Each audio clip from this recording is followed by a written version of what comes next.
Destination Canada 2026. Peut-être tu entends un peu de partout sur les réseaux sociaux et même sur YouTube, on te parle du programme Destination Canada Forum Mobilité et tu te demandes de quoi il s'agit concrètement.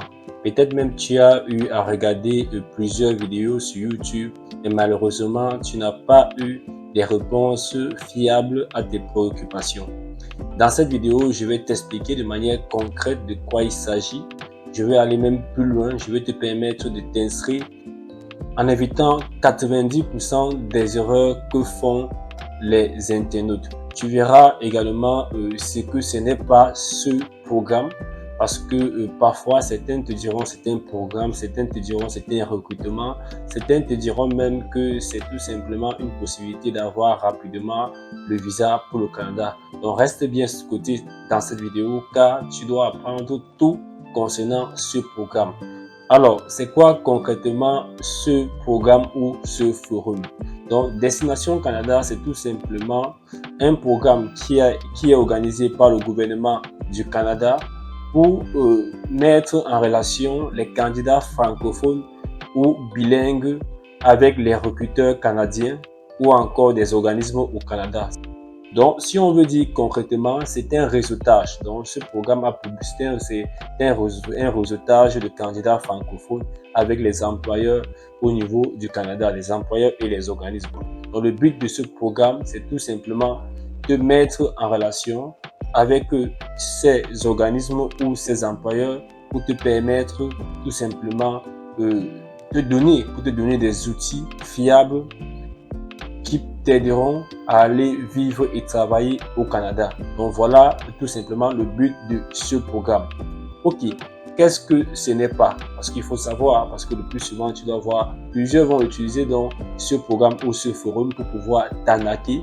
Il est bon que tu saches concrètement ce que ce n'est pas pour éviter. Enfin, même lorsque tu retrouves certaines vidéos sur le sujet, tu puisses dénicher rapidement les arnaqueurs. Bien, qu'est-ce que ce n'est pas? Premièrement, ce n'est pas un programme qui te garantit le visa à tout prix.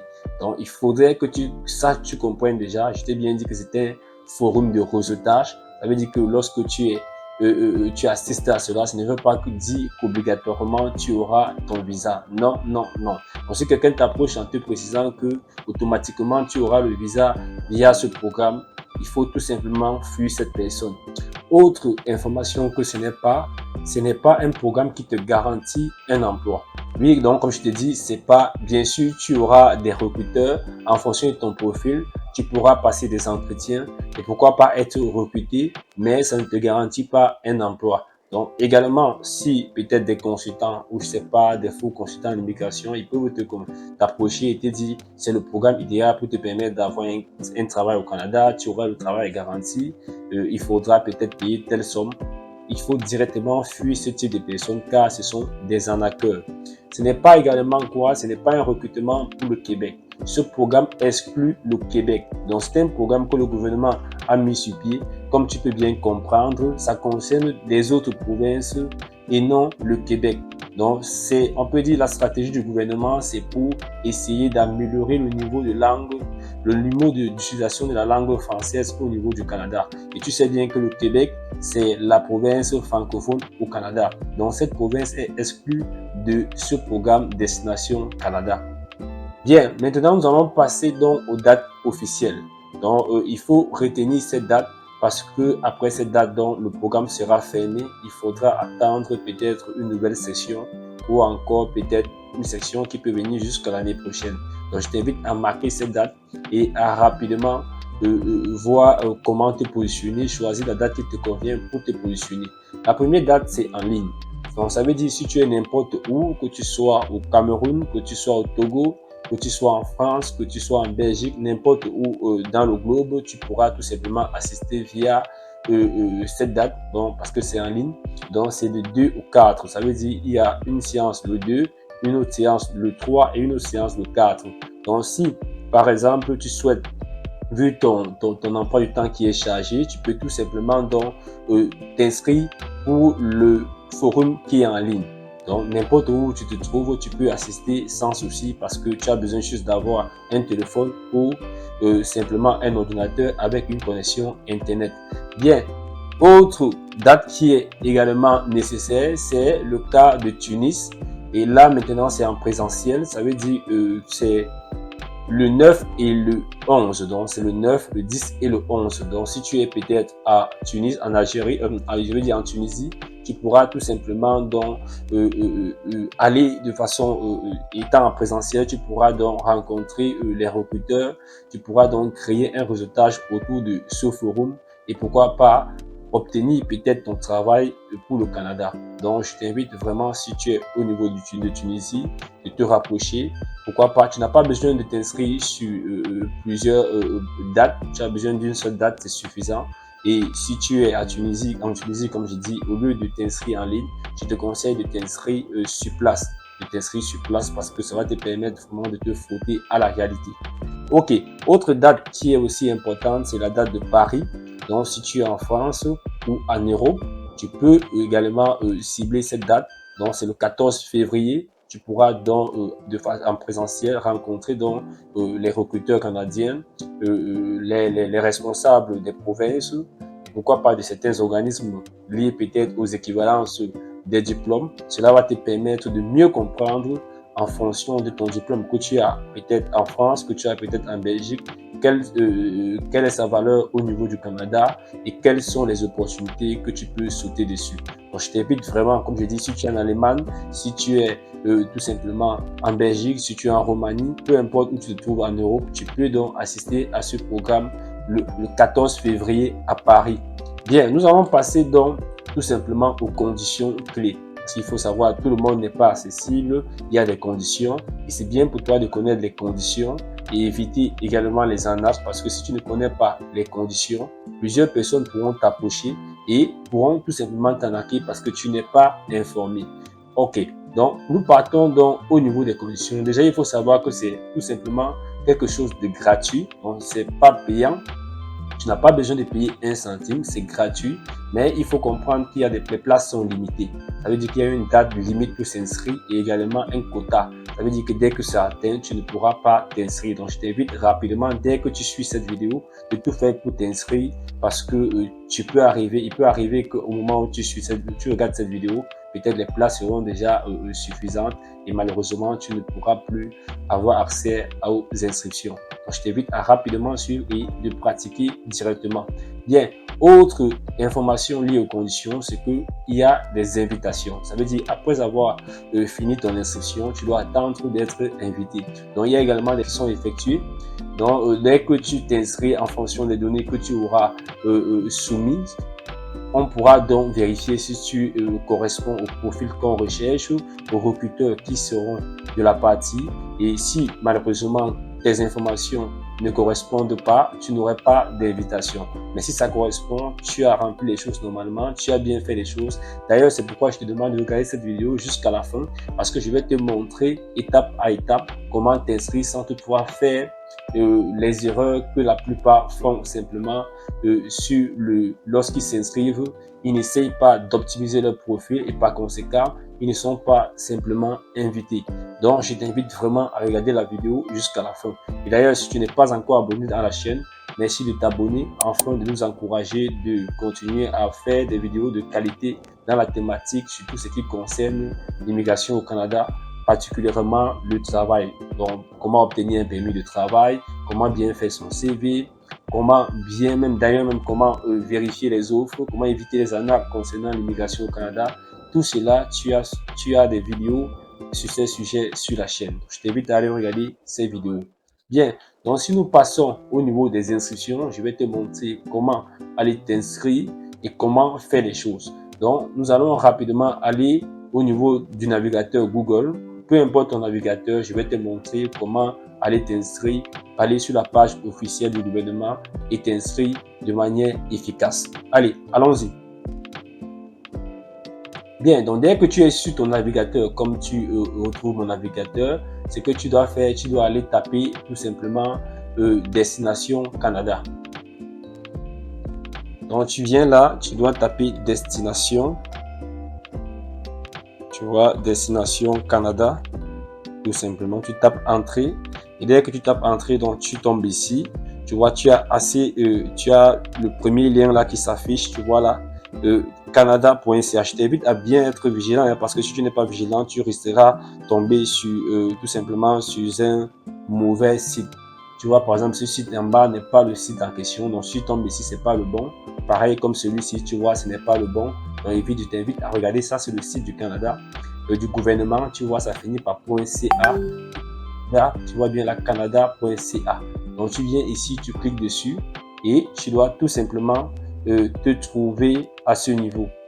Donc, tu te trouves à ce niveau. Ce que tu dois faire étant ici, tu vois bien là, événement destination au Canada Forum Mobilité. Donc, tu descends là, on t'explique effectivement de quoi il s'agit, le gouvernement canadien. Donc, comme je t'ai dit, c'est le gouvernement qui organise régulièrement ce type d'activité. Ce n'est pas une personne privée, c'est le gouvernement en question qui organise ce type d'événement. Et il te précise bien qu'il s'agit tout simplement d'une activité d'information, de réseautage, de recrutement qui vise dans les candidats d'expression française ou bilingue. J'espère que tu comprends bien de quoi il s'agit. Donc, si on descend là, tout simplement, tu vois, à ce niveau, tu as les dates comme nous t'avons précisé. Il y a la date en ligne, tu vois bien, c'est du 2, 3 et 4 février 2026. À Tunis, tu vois, c'est du 9, comme je te parlais en Tunisie, du 9, 10 et 11 février 2026. Tu as également une date au niveau de Paris. Donc, si tu es en France, si tu es en Europe, tu pourras assister tout simplement. Ce n'est pas en ligne, c'est en présentiel. C'est tout simplement le 14 février 2026. Tu vois, comme je t'ai dit, la participation est gratuite. Le nombre de places est limité. Tu vois très bien. Et on précise bien qu'il faudra être inscrit pour recevoir une invitation. Donc, tu as besoin d'une invitation pour assister. Et par conséquent, il faut que tu t'inscrives. Maintenant, comment donc faire pour participer? Tu vois bien là, il faut venir ici pour participer. Tu veux participer en tant que candidat, tu peux participer en tant qu'employeur, tu peux participer en tant que représentant d'une institution. Donc, comme je t'ai dit, tu auras également des représentants des organismes, donc ils peuvent venir tout simplement s'inscrire à ce niveau. Toi, tu es un candidat, tu souhaites aller immigrer au Canada pour travailler, pour y vivre, donc tu vas venir cliquer sur participer en tant que candidat. Tu cliques dessus. Ok, donc dès que tu arrives ici, là, donc, tu veux participer en tant que candidat, tu dois descendre là, tu vois, tu as encore des informations pour t'expliquer exactement de quoi il s'agit. Tu as les dates les différentes dates que tu vois bien là. Tu descends, comme je t'expliquais, je t'ai bien dit effectivement le but de ce programme. C'est ça qu'on t'explique bien encore à ce niveau. Tu descends jusqu'ici. Tu vois là, tu as s'inscrire à l'événement. Tu veux t'inscrire par exemple en ligne parce que tu n'es pas en Tunisie. Tu es peut-être au Togo. Donc, tu es peut-être en Côte d'Ivoire. Donc, ce qui est mieux pour toi, c'est de s'inscrire en ligne. Donc, tu vas venir ici, tu cliques sur s'inscrire à l'événement en ligne. Tu vois bien là, tu cliques dessus. Et dès que tu cliques, tu attends, tu vois bien, voilà donc comment ça s'affiche dans le programme. Ce qui est important pour toi de savoir. Donc, peut-être si tu tombes sur cette vidéo, tu vois que les dates de soumission vont se terminer le 11 janvier. Donc, tu as encore que je ne sais pas à quel moment tu vois cette vidéo. Tu vois, il faut urgemment t'inscrire le plus tôt possible parce que le 11 janvier à 17h, comme c'est bien précisé là, il n'y aura plus une possibilité de s'inscrire. Donc, il faut rapidement t'inscrire. J'espère que tu vas tomber sur cette vidéo au moment lorsque les inscriptions ne seront pas encore fermées. Si c'est fermé, malheureusement, si c'est fermé, c'est pas grave. Tu pourras donc déjà, tu aurais compris ce que c'est que le programme Destination Canada Forum Mobilité. Tu pourras également suivre s'il y a des prochaines dates futures parce que le gouvernement organise. Il peut organiser par exemple ces événements peut-être 2 fois ou 3 fois par an, ça dépend du gouvernement. Mais si ce n'est pas le cas, tu pourras attendre l'année prochaine. Mais tu pourras également faire la veille, compte tenu, comme je te dis, parfois ils organisent ça 2, 3 fois, parfois au cours d'une année. Donc tu pourras tout simplement te préparer. Bien, nous descendons donc là, tu vois, on essaie de t'expliquer encore de quoi il s'agit, ce que tu dois faire au fur et à mesure. Donc tout est bien mentionné, on descend tout simplement. On descend tout simplement. Donc, dès que tu arrives ici, donc en principe, tu dois remplir un formulaire tout simplement pour t'inscrire. Et on te précise bien que tu ne peux pas modifier le formulaire après avoir validé. Donc, il faut faire très attention. Donc, dès que tu es à ce niveau, il faut cliquer simplement ici pour pouvoir commencer. Tu vois, donc dès que tu cliques ici, tu vas commencer donc à remplir ton formulaire. Donc, si je clique ici, tu vois, je tombe ici. On me donne encore des informations pour me préciser que ce formulaire, il faut bien le remplir si tu souhaites vraiment qu'on t'envoie une invitation. Qu'est-ce que tu dois faire au fur et à mesure? Donc, tu descends bien là. Si tu es d'accord avec tout ce qu'ils ont mentionné là, tu peux prendre le temps de lire. Mais comme je te dis, il faut tout faire pour remplir cela avant le 11 janvier. Je sais pas à quel moment tu verras cette vidéo, mais si tu regardes après le 11 janvier, c'est pas grave. Tu pourras tout simplement faire une veille sur le site pour voir s'il y a des nouvelles dates qui sont tout simplement mises en ligne. Donc, tu descends là. Au niveau dont tu précises que oui, tu es d'accord par rapport à tout ce qu'ils ont précisé. Également, ils te disent si tu consentis dans la procédure au niveau de l'ISCC, de l'adresse que tu dois mettre, toutes ces informations. Tu peux prendre le temps de bien lire pour comprendre. Tu certifies également que tu ne seras pas en mesure de recontacter l'ISCC pour pouvoir exiger une invitation. Donc, il faut simplement respecter donc les conditions d'inscription. Donc, tu cliques sur « Je suis d'accord » et tu pars à ce niveau. Bien, à ce niveau, donc, on dit avant de t'inscrire, il est important de savoir que tu auras besoin de ton code CNP. Si tu ne connais pas le code CNP, c'est simplement le code qui codifie les métiers au Canada. Nous avons fait une vidéo sur la chaîne pour t'expliquer exactement ce que c'est que le code CNP, à quoi ça va te servir et comment retrouver simplement ton code CNP. Si tu ne connais pas, c'est simple. Ils ont mis le lien ici, là, tu vois, tu pourras venir ici à ce niveau classification nationale des professions du Canada. Tu cliques dessus simplement, donc tu ouvres une page à côté et ça va te diriger directement au niveau, tu vois, ça te dirige ici où tu pourras venir chercher ton code CNP. C'est simple pour chercher ton code CNP, tu descends. Tu vas descendre jusqu'à ce niveau. On t'explique bien comment tu dois faire. Tu viens jusqu'ici, à ce niveau de la barre de recherche, filtrer les articles. Tu viens ici, tu vas taper simplement le nom de ton métier. Donc, c'est simple, tu tapes le nom de ton métier. Je prends un exemple. Si tu es dessinateur industriel, tu viens simplement là, tu tapes dessinateur industriel. Tu tapes simplement dessinateur industriel, tu tapes entrée. Et bon, le dessinateur industriel, ça ne se voit pas. Tu peux taper simplement là, dessinateur tout simplement. Tu vois ici, dessinateur, dessinatrice de mode, concepteur. Donc, tu peux venir au lieu de taper ça. Bon, je considère, tu vois, au fur et à mesure, voilà, tu as vu ici là, technologue en dessin. Donc, si tu es dessinateur industriel, en principe, c'est plutôt, au Canada, on appelle ça technologue en dessin. Donc, voici ton code CNP que tu dois donc récupérer. C'est ce code que tu dois utiliser plus tard pour pouvoir utiliser au niveau du formulaire. Donc, tu récupères le code, tu viens tout simplement à ce niveau, tu dis oui, tu as compris que tu auras besoin de ton code CNP. D'ailleurs, tu as même déjà retrouvé ton code CNP. Tu cliques dessus, tu vas commencer à remplir les informations. Bon, tu vois bien, tout ce qui est obligatoire, tu es obligé de mentionner. Comme ici, ton nom de famille. Donc, je vais prendre un exemple, je vais remplir là, tu mets ton nom exactement. Le prénom, tu vas mettre exactement le prénom, tu vas taper exactement le prénom. La date de naissance, tu mets l'année, tout simplement. Tu vas mettre l'année, je vais mettre l'année là, tout simplement. Le mois, tu vas mettre le mois. Le jour, tu vas mettre le jour. Et l'adresse, tu dois mettre une adresse qui est une adresse normale. Je vais mettre une adresse simplement. Je peux mettre tout simplement la DCS. Je vais mettre une adresse. Je mets donc je mets mon adresse là.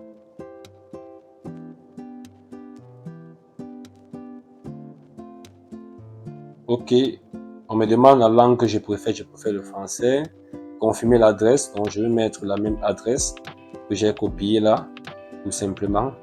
Donc tu mets l'adresse, c'est une adresse qui est valide, le pays. Tu vas choisir ton pays. Moi, je vais prendre un exemple, je vais choisir, bon, moi je suis, bon, comme c'est un truc qui concerne l'étranger, je peux considérer que je suis tout simplement en France. Je viens ici là, pays de résidence, je vais mettre Paris. C'est juste un essai pour te montrer. Nationalité, je viens prendre également. Bon, je considère que je suis au Ghana par exemple. Ça veut dire que je vais prendre également Ghana. Donc, comme je fais également au niveau de la ville, dont je peux mettre Accra. Tout simplement, c'est juste pour t'expliquer. Hein, tu feras avec les informations de ton pays. C'est vrai que je suis pour Ghana.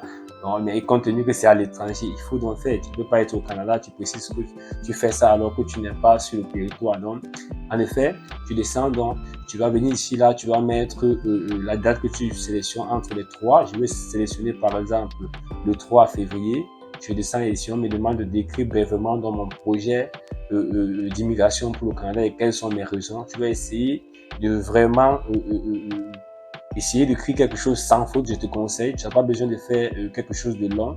Il faut juste faire quelque chose sans faute parce qu'il faut savoir, on dit bien que c'est un programme pour les francophones. Il faut savoir que ton niveau de français également compte. Donc, il ne faudra pas venir ici écrire des choses avec des fautes de français, des fautes d'orthographe, des fautes de grammaire. Je te conseille vraiment de tout faire pour éviter des fautes. Tu peux aller en ligne, tu écris une information, tu parles même sur ChatGPT ou tu parles même simplement sur les logiciels. Tu parles sur Google, tu saisis une information, tu cherches les outils de grammaire pour éviter les fautes de grammaire, pour te rassurer que tu n'as pas de fautes. Parce que si tu envoies avec des fautes, crois-moi, tu ne seras pas tout simplement invité. Donc, je viens là, dès que je mentionne, je vais faire un exemple. Donc, je mets n'importe quoi juste pour avancer, pour te montrer comment ça se passe. Je clique sur continue. On me demande mon niveau de français. Je peux mettre élevé si je parle bien français. Si je lis bien également le français, je peux mettre élevé. Si j'écris bien, je peux toujours mettre élevé. Au niveau de l'anglais, si j'ai des compétences en anglais, je vais préciser. Si c'est faible, je précise que c'est faible. Donc, tu vois, c'est vraiment quelque chose. On veut savoir effectivement ton niveau avant de t'inviter parce qu'on ne peut pas perdre du temps. C'est pourquoi si tu n'as pas certain niveau, tu ne pourras pas peut-être être tout simplement invité. Donc, il faut mettre des informations qui sont fiables, qui sont justifiables. Parce que si tu mets une information qui n'est pas correcte, tu peux être invité et par la suite, on saura que tu as mis une information qui n'est pas correcte. Bien, donc dès que c'est fait, tu cliques sur suivant. Au niveau de l'éducation, tu vas venir cliquer ici, tu vas chercher tout simplement ton niveau d'éducation. Si tu as peut-être un niveau secondaire, tu dois chercher le niveau secondaire. Tu vois ici, par exemple, études secondaires non complétées. Donc, si tu n'as pas un niveau secondaire, tu vas cliquer ici. Mais on dit bien programme post-secondaire d'un an. Donc, si tu as fait tu as un niveau secondaire, tu peux cliquer ici. Si tu as un diplôme spécialisé, ça veut dire que tu as une formation professionnelle, tu cliques ici. Si tu as tout simplement un diplôme universitaire qui est inférieur au baccalauréat, ça veut dire ici tu vois le baccalauréat est considéré comme un niveau tout simplement licence et le baccalauréat pour eux c'est considéré comme niveau licence. La maîtrise c'est bac plus 5. Donc ça dépend de ton pays. Je sais que le plus souvent en Afrique, la licence c'est bac plus 3. Donc il faut savoir que tu vas prendre le baccalauréat. Si tu es au niveau de bac plus 5, tu vas prendre maîtrise. Et si tu es donc en dessous de bac plus 3, tu dois prendre simplement certificat ou diplôme universitaire inférieur au baccalauréat. Donc je peux prendre n'importe quoi, je prends simplement baccalauréat et j'évolue. Bien, à ce niveau, donc, tu vois, on me demande si j'ai déjà un numéro de dossier au niveau de l'ISCC. Donc, tu n'as pas, ça veut dire que si tu n'as jamais, par exemple, fait une demande de visa ou tu n'es pas inscrit à un programme, ça veut dire que tu n'as pas un numéro. Tu cliqueras simplement sur non et tu continues. Donc, dès que tu arrives ici, tu vois, il faut mettre ton numéro CNP. Donc, tu vas venir là, on demande donc de mettre le secteur. Tu vas cliquer là, tu vas chercher ton secteur. Il y a plusieurs secteurs là, tu vois, fabrication et services, utilité publique, tu as secteur de la santé, tu as enseignement, tu cherches, bon, tout à l'heure j'ai parlé qu'on était dessinateur industriel, donc il faut regarder, on doit regarder fabrication, ouais, on met fabrication, et on vient ici là, donc on doit chercher le code CNP, tu as directeur, opérateur, on cherche opérateur de machine. Bon, le code CNP que nous avons vu tout à l'heure, nous avons vu que c'était 22, donc 22212. 22212, on va fouiller ça. Bon, c'est pas ici, c'est pas ici, c'est pas ici, c'est pas ici. Donc tu dois rentrer pour chercher tout simplement ton code CNP en fonction de ton domaine. Donc pour ne pas faire long sur la vidéo, je vais prendre par exemple que je suis opérateur machine. Donc je considère que mon code CNP c'est celui-ci. Et comme je t'ai expliqué, tu dois prendre la peine de vérifier tout simplement parce que c'est en fonction donc de tout simplement de ton domaine d'activité, dans ton secteur. Comme tu vois là, il y a sciences naturelles appliquées. Donc tu cliques par exemple là, si c'est ça, tu cherches. Ok, on va dire c'était 202. Oui, 202, voilà, tu vois, c'est plutôt ici. Donc, j'avais confondu, voilà ça. Tu vois là, tu as technicien. Donc, on regarde d'accord ensemble. C'était 222,12. Donc, je vais regarder là, tout simplement. Donc, il faut savoir que pour tous les métiers, il y a le code de CNP. Donc, il suffit simplement de bien taper, de regarder. Si tu ne trouves pas, tu peux prendre un code de CNP qui se rapproche vraiment à ton métier au niveau de ton pays.